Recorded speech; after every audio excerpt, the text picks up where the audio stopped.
খিচুড়ি হয়ে এসেছে, চালও পুরো সিদ্ধ হয়ে গেছে। বেশ কিছুক্ষণ ধরে আমি এটা তৈরি করে নিলাম। এবার পরিমাণ মতো দিয়ে দেবো লবণ। আপনারা যেমন লবণ খান সেরকমভাবে দেখুন। গুঁড়ো গরম মশলা, চিনি, এবারে দেবো ঘি।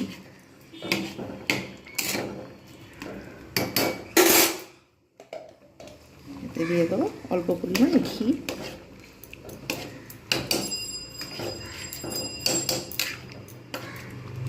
তৈরি করে দেবো আজকের রেসিপি মিক্স সবজি দিয়ে গোবিন্দভোগ চাল দিয়ে খিচুড়ি। রেসিপিটা কেমন হয়েছে জানাতে ভুলবেন না। সেটা সার্ভ করে দেখাচ্ছি কীরকম হয়েছে আজকের রেসিপি। আঁচটা কমিয়ে বাড়িয়ে নিয়ে আমি একটু ফুটিয়ে নেবো, স্ট্যান্ডিং টাইম দেবো, তারপর সার্ভ করবো।